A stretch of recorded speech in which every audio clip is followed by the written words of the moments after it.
I wanted to talk briefly about writing as a parent, about completing a novel as a parent, I should say. In addition to being an author, I'm the parent of 3 children, a husband, and a full-time animator in the video game industry. So my plate is constantly full. And so I wanted to take a moment and share some of the things that I learned during the process of writing my book, things that might be beneficial to you, whether you are a parent or whether you are a full-time employee somewhere, anybody whose schedule is just really packed. There's a couple things that I've learned that I think would be very beneficial to other writers out there that are trying to write a book on a time budget. So the first thing is going to seem pretty obvious, but it's planning. When you are a writer, any writer has this experience of sitting down in front of the computer, putting your fingers on the keyboard and staring at the screen and getting nowhere. I have been through that 1,000 times, and my solution to this was to plan and plan and plan and plan. So my technique, I talked in the last episode about my technique for breaking down my story. So I figured out the beginning, the end, figure out all the beats in between, and break it down into an outline. The next step of that was to put the entire outline onto index cards, spread them out on a table, and mix them around to make sure that everything was working as it needed to and that beats were where they needed to be. Once I had the outline exactly as I wanted it, the next step was to take that outline and put it into Scrivener, break the outline up into chapters, and then begin the writing process, so that by the time I sat down and looked at the screen, I knew exactly what I was writing. I wasn't meandering. I wasn't unsure of where I was headed. When I started writing a scene, I knew exactly what the beginning, middle, and end of that scene were. I knew what the beats were. I knew who the players were. So I didn't get caught up in those things. This was extremely important for me because my time was so limited. When I sat down at the computer, I just could not be staring at the screen. This actually feeds into another point which I wanted to make, which was I'm going to talk in a minute about using your commute to your full advantage. But before I get to that, I want to talk about the outlining process and how you can use your commute for that. When you're driving to work or taking the kids to school or whatever it is, you obviously can't be writing. You shouldn't be writing. Put the phone down. But what you can be doing during that time, you can still be working on your book. You can be outlining mentally. You can be figuring out exactly what, work out one scene in your head or figure out one important point of dialogue. One of the things that I used to do actually was I would focus on one particular gag.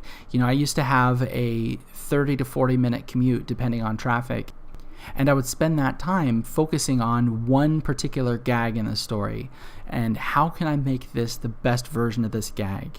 This also worked for just dialogue. There was one point where I was trying to work out a sort of Schwarzenegger-y line where a character had to say something that sounded cool and tough and was a good close to a scene.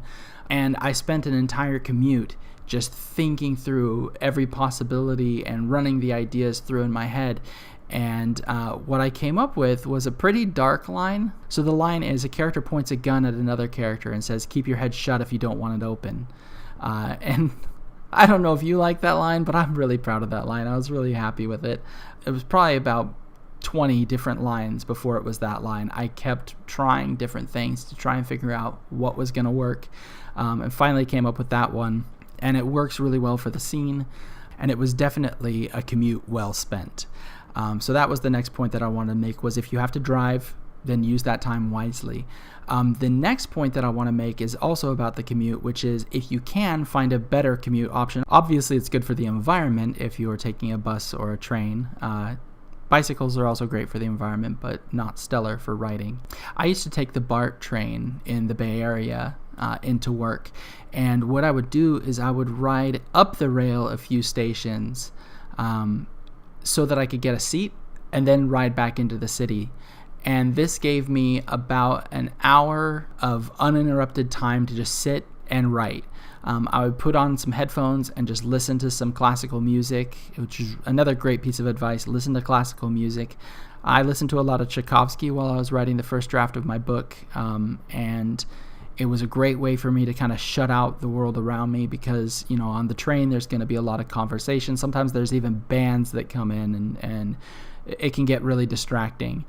So if you just sit in a corner, put on some headphones, listen to something that is not going to be distracting in itself, and just type away.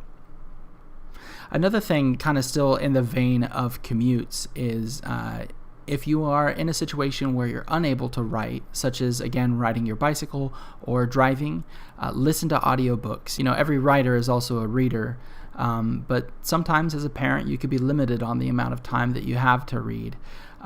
So 2 tricks I have for that. One is listen to audiobooks whenever possible. And the second, which is a great parenting tip, is read to your kids.